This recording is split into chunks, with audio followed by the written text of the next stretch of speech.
Rehearsal's up, quiet please.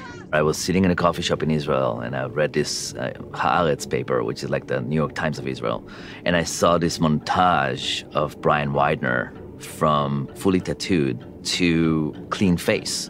And I read the article about that, the man that 0.1% of skinheads who made the adjustment, made the move. And I was, wow, if there's one story that I want to tell, this is the one, because I'm a third generation of Holocaust survivors. All my grandfathers and mothers were in the Holocaust. And, you know, I grew up on Holocaust stories. And Israel, it's like a microcosmos of the States. My country has all this racism with Arab and Jews and non-religious and religious. We burned down a mosque in Toledo. There was people inside, and it felt fucking sick. It felt fucking wrong. This is the true story of Brian and Julie Widener, two neo-Nazis who meet each other in the movement, fall in love, and decide that they want out. Guy originally reached out to me on Facebook after the Associated Press did an article on myself and my wife, Julie Widener. He said in his message that he wanted to write a movie about our lives and that him and his wife, Jamie, were willing to fly out and meet us. Being that Julie and I are both from the Nazi movement, we're very leery and suspicious of people, so we did some investigations about Guy and found that he is an award-winning established director, and he sent me a copy of his movie, The Flood, and once I saw that, I knew he was the man to make this movie. I'm so super lucky to work with my first US feature with this ensemble of actors. And Jamie, first of all, I adored him from his career. Is amazing. And I had Billy Elliot in my head. But when I met him, I saw emotional intelligence and depth that I was looking for. And he told me, I'm not sure I can portray such a role. I mean, look at me. You know, he's skinny, and he's also like gentle in a way. And I told him, look, I totally see you as this guy. You will have to go through a lot, but if you're game, I'm game. There's no denying that this is a story that isn't far away from today's headlines. I think as actors and performers and filmmakers and everything, we took that very seriously. Cut! We know how these people are affecting people's lives on a daily basis. You know, the level of intolerance and hatred that these people carry is unfathomable. So we knew how important that was, but you know, it was important for me that we don't let anyone off the hook here. I don't see this as a redemptive story. I see it as a question. Is it possible for someone to hate this much and be that committed to something and come out the other end and take everything off topically, but is he changed inside? And what kind of future is he going to make for his son that he meets for the first time at the very end of the film? The hope is he can. But I don't know, I mean, life isn't like that. Life doesn't wrap things up in a bow like that, you know? I appreciate that this film is ending with more questions, and hopefully it's the start of many more conversations. Jamie went to Brian, went to New Mexico, to his house, stayed a couple of nights with him. Once he was there, his mindset, everything about him, he was Brian. He gained 30 pounds, and he tried to find the darkness in his soul. This guy gave everything he has. And I think it's the best role of his life. You ain't like them, Babs. You got a heart. The hardest part, I think, was really kind of getting to grips with the level of detachment for human emotion and for others. When we first meet him and after the makeup tests and everything, I really kind of saw him as a shark. There's like some dead eyes there. Like I have like really dark contact lenses in. There's a snaggle teeth that kind of pokes out. And the shaved head is kind of like a shark's skin. Like there's something about that is cold, detached, and just constantly moving and constantly looking to attack you, constantly looking to strike you. That level of detachment was something that was really difficult to get to. It's not who I am as a person, you know, at all. Not on our American soil! You're better than those racists. I don't know what to do. So you're a family man now. Listen, talk to me, Babs. I want to help you. The feds need your full cooperation. There ain't no deal without it. Julie, wait, Julie! I am out. What are Mom and Pa gonna think about that? What if I take all this stuff off and I'm still a piece of shit? Daryl Lamont Jenkins is an African-American social fighter against racism. He's the one who saved Brian, and he gave him the chance to become a better person. He helped me as well from his side. Is it possible that you will walk with them a little bit because they're walking, or is it like confrontation? No, because if I'm in a certain spot, that's I consider that to be a safe zone for me.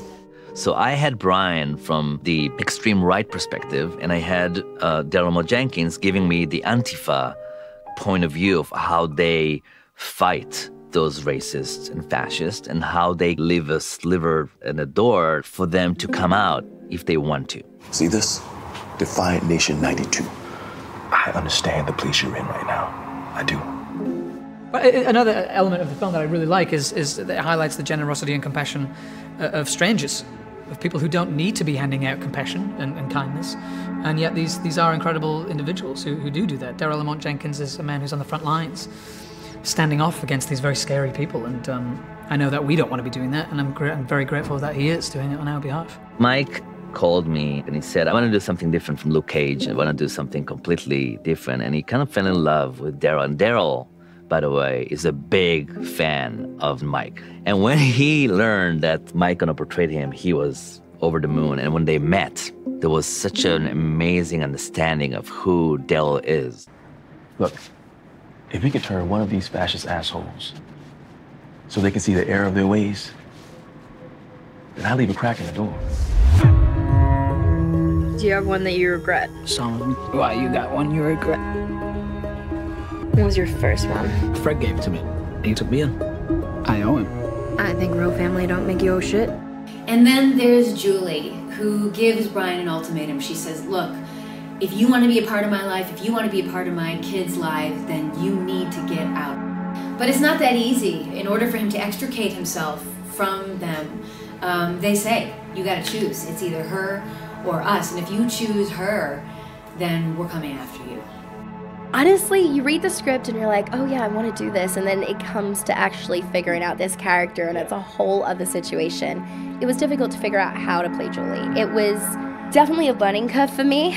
First of all, she is a mother. I don't have children, and I think having kids makes you want something better for your kids, and it definitely did for her. She had a lot of love for them, but she was still kind of stuck in this world that she only knew. And then on top of that, how someone could fall in love with someone so full of hate when they don't want to be a part of it. I'm like, really? How does that happen? But it does happen. So you have to figure out how that happens. And you can't judge the character. And that is the biggest thing. And that was what I had to figure out. I like you. I like how you treat my girls, but I'm not doing this again. We've come too far. I'm not putting them back in this shit. I'm not doing it. I won't have them around it. You're better than those racist shitheads. This is my family. When she meets Brian, she sees a good in him that she had in herself and wanting to break away. And they really broke out together because it was very hard for both of them to just completely leave because they didn't know how. And then they found the strength together, and I think that was quite beautiful. This is Julie. Hey, heard a lot about you. I bet you have. Ma was not written this way. Vera brought so much to the role. She brought her seductive character. She's very physical. She touches, she kisses, she hugs, which even more terrifying for me because she's a lovable villain. Listen, I promise you, I will not let them touch my baby boy. Okay? I promise you that. But I am so scared for these girls. In order to have the hard decision between this family and this family, you needed to show that Bill and Vera are some kind of an anchor. It was very important for me to portray Bill and Vera, Ma and Pa, as not the cliche villain. They look like hippies. They look like an old rocker. The more tattoo you have on your body, the more respected you are in the community of the neo-Nazi skinheads.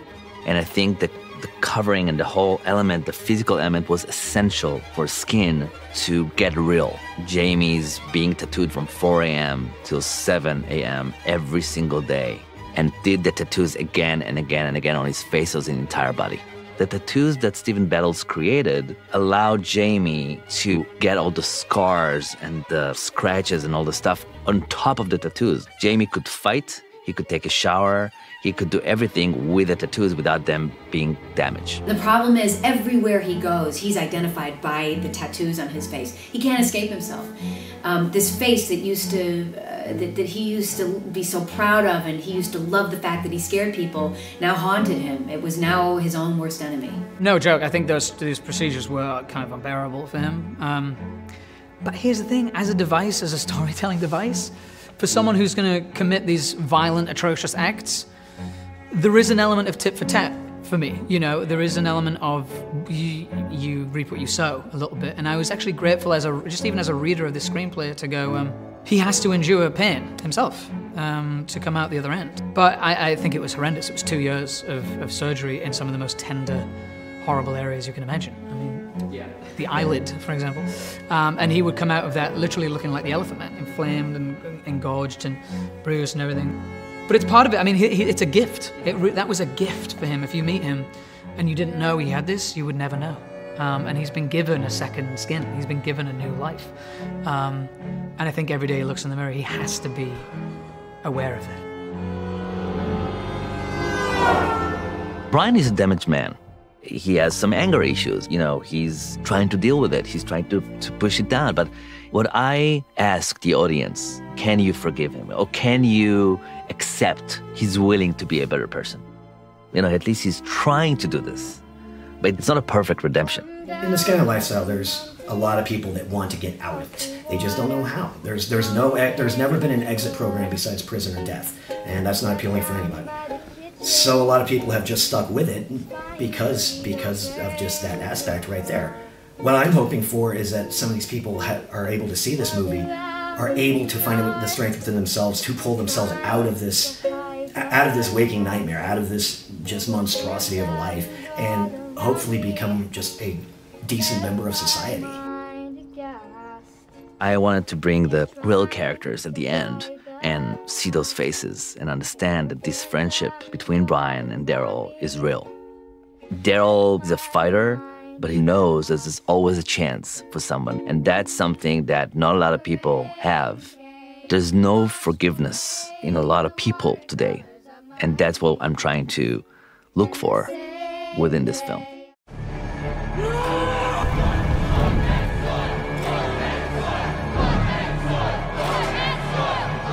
Is it true what Desi said?